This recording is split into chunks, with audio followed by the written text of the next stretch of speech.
Graça e paz, irmãos. Hoje, mais uma vez, juntos para louvarmos ao Senhor.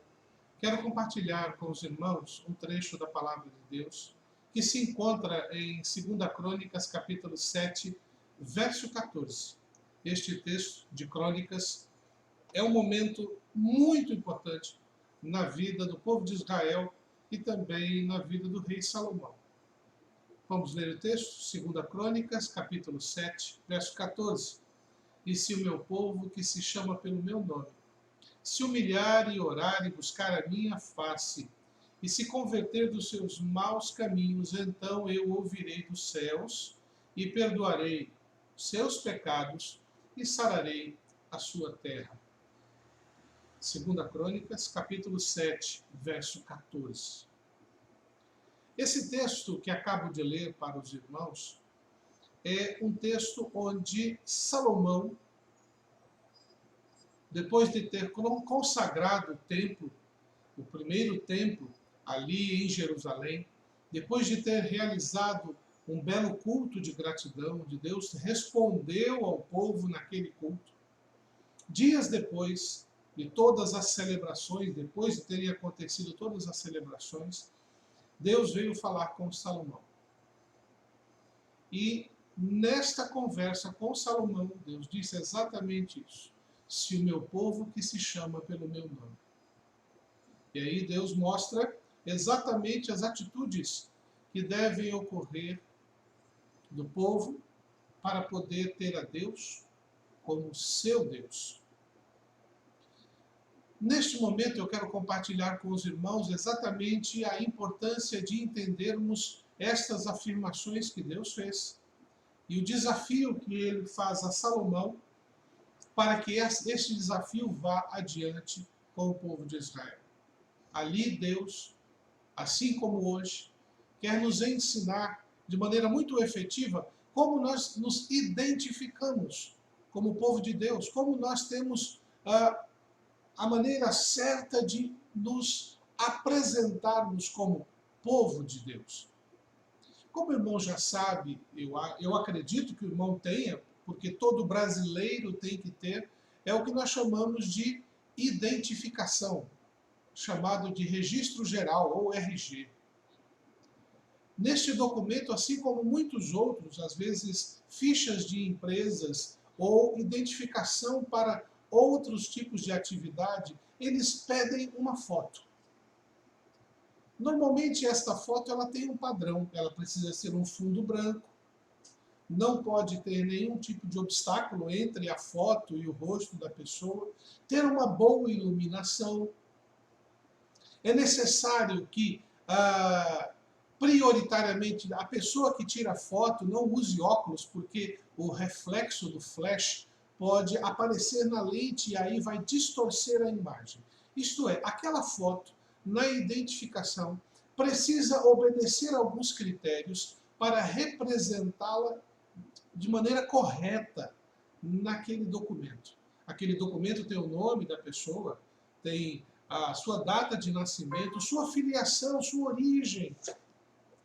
Por isso, aquele documento é muito importante, porque ele vale, por exemplo, no país, aqui no Brasil, como em qualquer outro lugar do mundo, como eu sou esta pessoa. Aqui estão minhas informações pessoais e aqui está a minha foto. Então, quando alguém pega aquele documento na mão, vê a foto, olha as identificações, aquilo que está sendo informado, ela diz, realmente, você é esta pessoa. Da mesma forma que uma identificação, um RG, uma carteira profissional ou uma carteira de habilitação, não importa que tipo de identificação, ela tem um padrão. E normalmente no Brasil as fotos são tiradas em tamanho 3x4. É só você pegar lá seu RG, você vai ver que o padrão é 3x4. Pois bem, este padrão exigido pela autoridade valida o documento. Da mesma forma que um documento, um papel, precisa obedecer normas para ser validado, nós também precisamos entender que a nossa relação com Deus, ela tem características muito específicas que precisam ser vivenciadas para serem validadas. Caso contrário, esse documento, essa identificação, não terá utilidade. Não nos dará os direitos ou as possibilidades que fazem parte deste tipo de identificação. Portanto, a identificação declara que você pertence a um determinado grupo, assim como características muito específicas na nossa relação com Deus nos identificam com Deus a quem buscamos como Senhor de nossas vidas. É por esta razão que neste culto, neste momento, nesta reflexão, eu quero convidá-lo a pensar numa relação 3x4. Assim como numa foto padrão que vai você colocar na sua carteira de identificação, nós temos alguns padrões muito importantes que precisam ser aplicados na nossa vida para podermos ser identificados como pertencentes ao povo de Deus.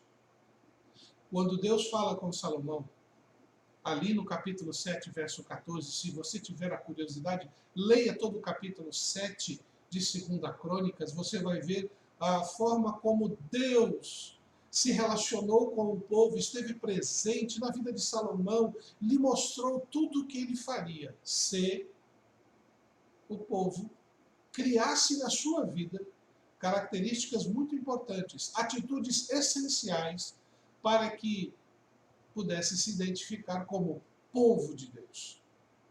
Portanto, o povo de Deus, que chama a Deus pelo seu nome, precisa ter 4 atitudes para experimentar 3 bênçãos de Deus. Quais são estas bênçãos de Deus? O texto bíblico que acabei de ler diz que se nós agirmos de 4 formas, receberemos 3 bênçãos específicas. E diz lá, no final do verso, então eu ouvirei dos céus, perdoarei seus pecados e sararei sua terra. Estas 3 bênçãos, Deus assumiu o compromisso com Salomão e com o seu povo, com aqueles que se dizem povo, de estender estas bênçãos sobre a vida de cada um, que assim cumprir as 4 atitudes importantes. Deus, então, diz e nos afirma que precisamos compreender que Ele nos dará atenção, que Ele nos estenderá o perdão e que Ele trará restauração quando ocorrerem 4 atitudes de nossa parte. A primeira, humildade.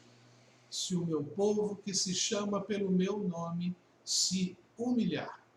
Aqui a palavra humildade ou humilhação no texto bíblico não está dizendo que nós temos que nos portar como miseráveis. Não, a palavra humildade tem outro sentido. É um sentido muito mais forte e muito mais importante nas nossas vidas.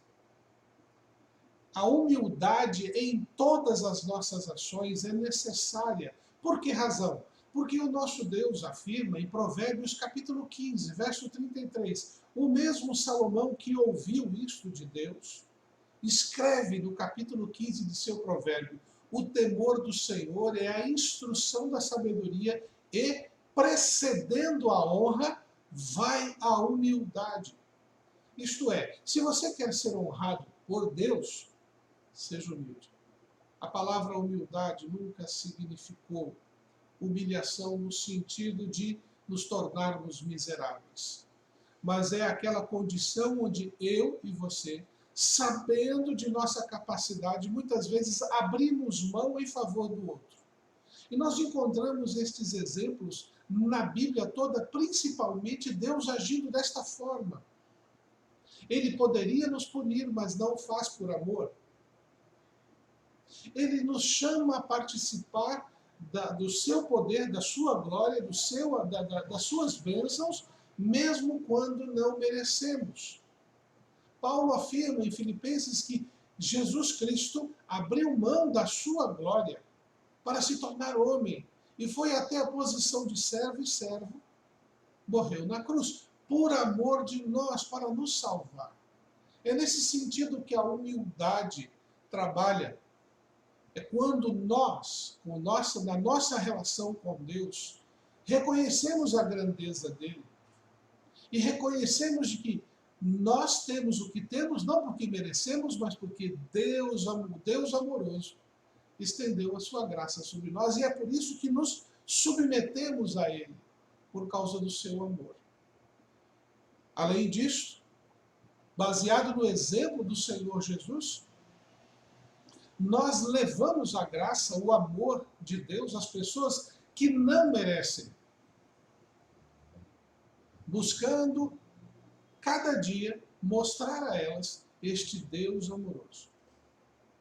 Mateus capítulo 18, verso 3 diz assim, o Senhor Jesus: eu lhes asseguro que, a não ser que vocês se convertam e se tornem como crianças, jamais entrarão no reino dos céus.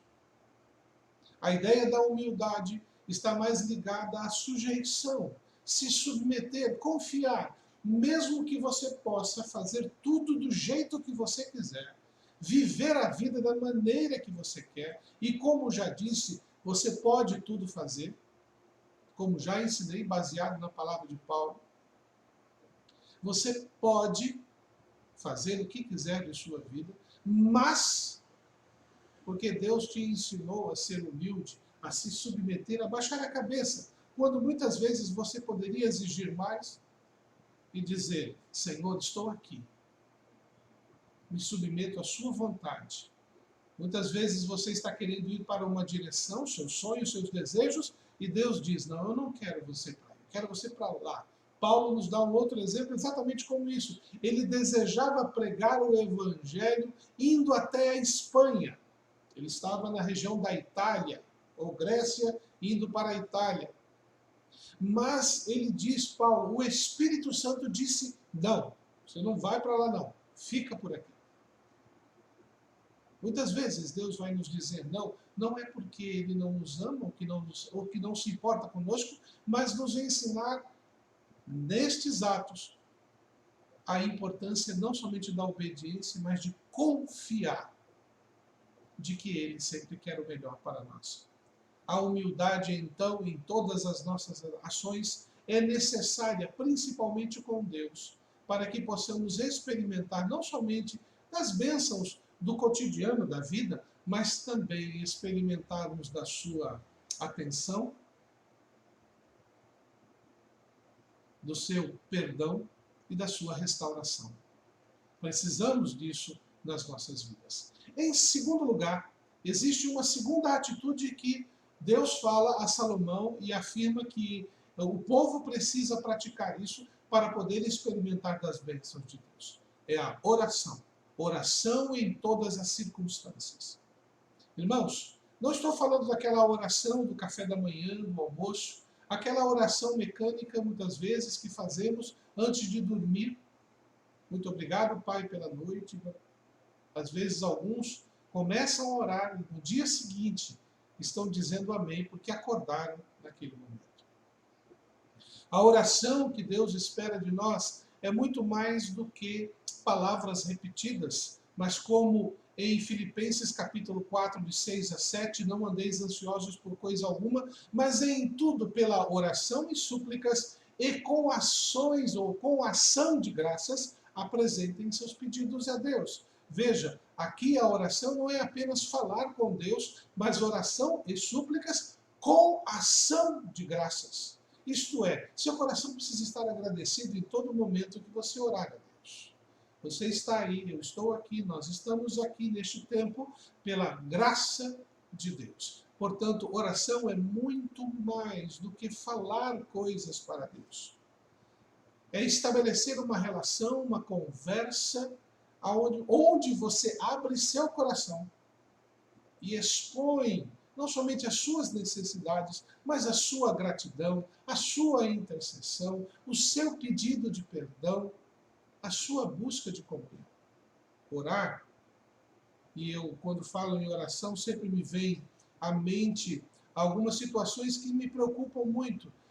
Pessoas que começam a oração dizendo assim: Pai nosso, muito obrigado por este dia que o Senhor nos concede, E no meio da oração, começou primeiro com uma conversa do filho, da filha, com o Deus Criador, meu Pai. Mas no meio da oração, vai para a terceira pessoa, porque Deus é poderoso para fazer, porque Deus é maravilhoso em sua graça, como se no meio da oração eu deixasse de conversar com alguém diretamente e começasse a, olhando para essa pessoa, falar de uma outra que está em volta. Oração não é dizer para Deus o que eu quero, mas é separar um tempo para buscar este Deus e saber o que Ele quer para nós. Orar em todas as circunstâncias é necessário para que possamos nos identificar com Deus.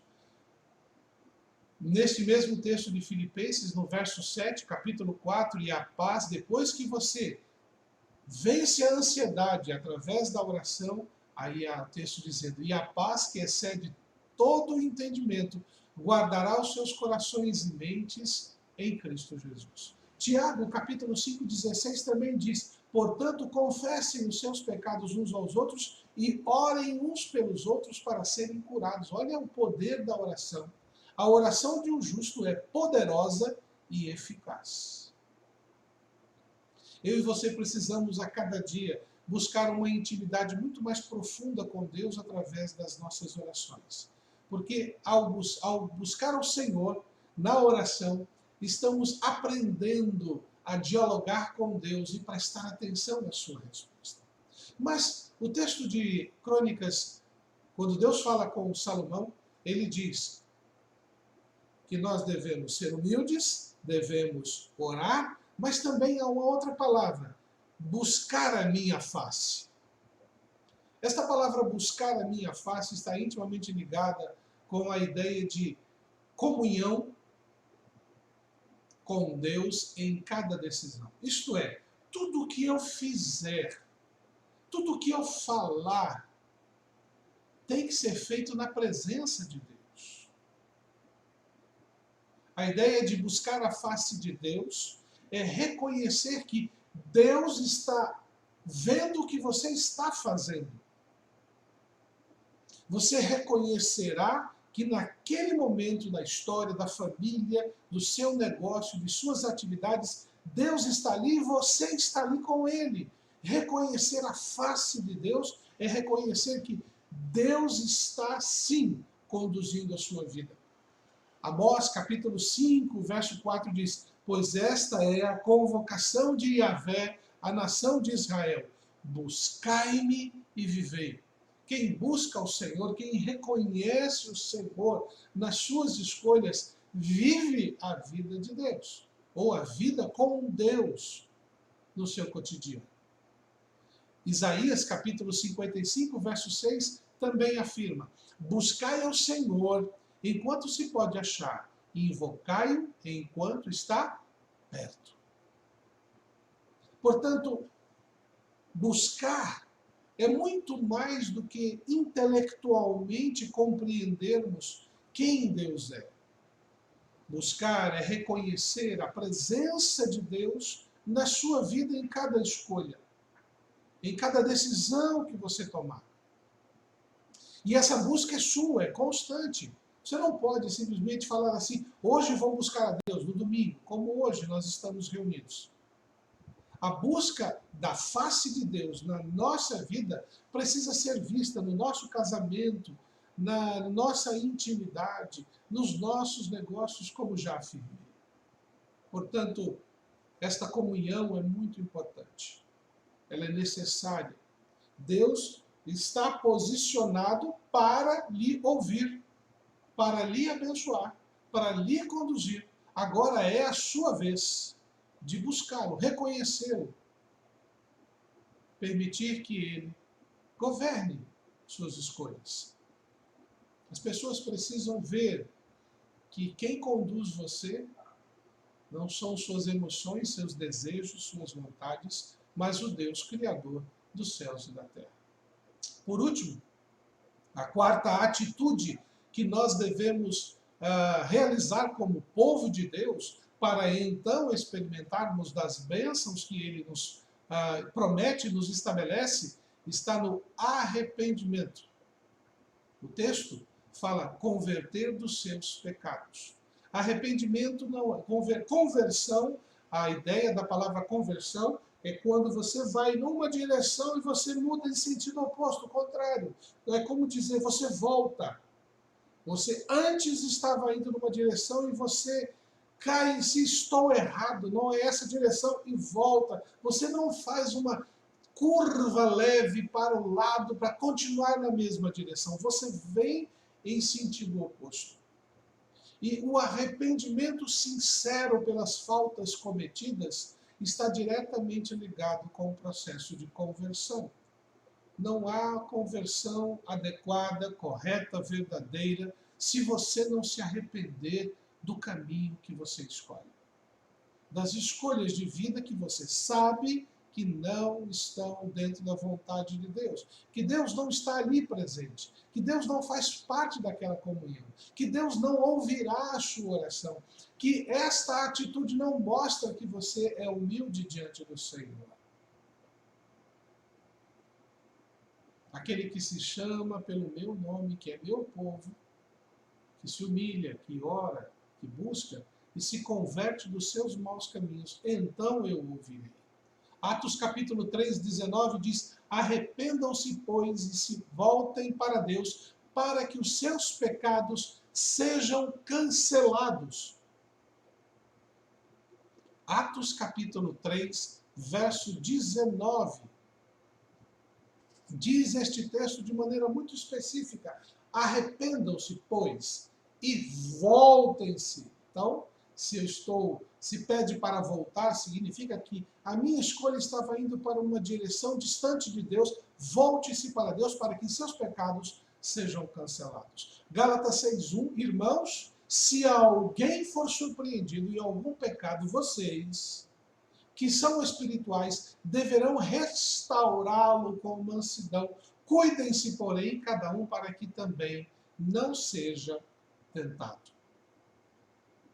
Veja, irmãos, nós, para podermos experimentar das bênçãos de Deus, sejam elas quais forem, mas principalmente estas que Ele se propõe a colocar, atenção, eu ouvirei as suas orações, eu vou ouvir você.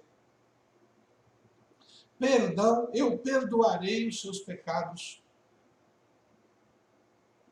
E restauração, restaurarei a sua terra, a sua vida, tudo aquilo que envolve a sua existência. É necessário, quanto antes, nos arrependermos de nossos pecados, voltarmos do caminho que nos distancia para Deus. Nós precisamos sempre ter isso em mente.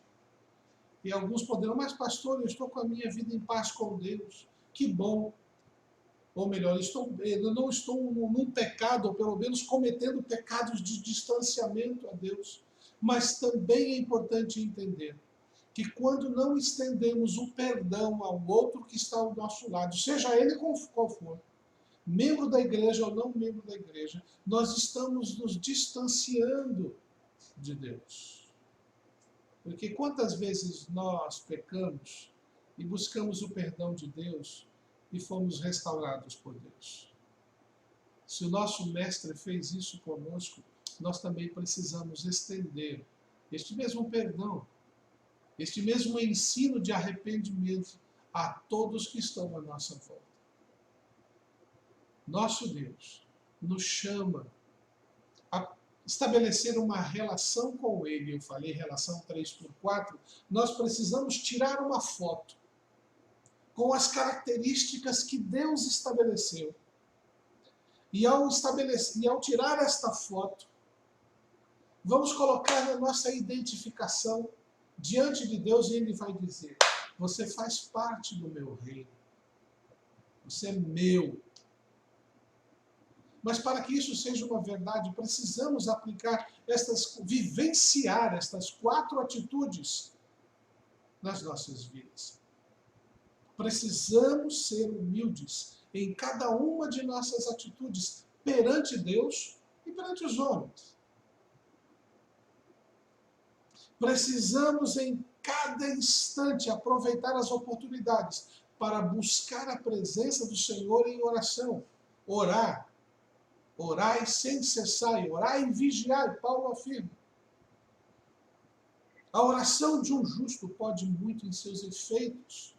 Portanto, se queremos experimentar este título de justos, precisamos buscar em oração nosso Deus.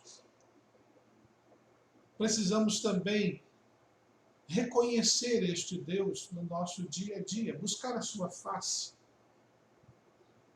para que então, arrependidos de nossos pecados, reconhecendo os nossos erros, buscando o perdão de Deus, nos convertendo à vontade de Deus, nos tornemos a cada dia este povo maravilhoso que é o povo de Deus. Se o meu povo, que se chama pelo meu nome, se aplicar estas 4 atitudes, as 3 bênçãos de Deus estarão sobre nossa vida constantemente. Minha oração é que o irmão e a irmã possam, a cada instante, estar buscando estas 4 atitudes na sua vida, perante o Senhor Deus, vivenciando cada uma delas, para que então possa experimentar a bênção de estar identificado com Deus, Criador dos céus e da terra. Nosso Deus, que nos enviou o Senhor Jesus Cristo para nos trazer a salvação. Que Deus possa abençoar a sua vida, que possa estender da sua bondade sobre você e sua família. E a minha oração é que possamos juntos viver estas ações para que não somente a bênção de Deus, mas a sua sustentação nos oriente em cada momento. Vamos orar? Querido Deus, obrigado pela oportunidade de mais uma vez compartilhar a sua palavra e agora, baseado neste texto de 2 Crônicas. Momento em que o Senhor falou com Salomão e lhe instruiu como experimentar das bênçãos que o Senhor estava oferecendo. Que nós, como teu povo, possamos criar esta identificação com o Senhor a cada dia. Se muitos de nós já vivem isso, que possamos fortalecer ainda mais e ensinar a outros, para que todos aqueles que olharem para nós vejam a tua graça, vejam o teu amor, vejam a tua bondade. Peço a tua bênção sobre cada um que comigo agora está, neste momento de adoração ao Senhor. Em nome de Jesus. Amém. Deus abençoe a cada um e permita que cada um possa experimentar da graciosidade do nosso Deus.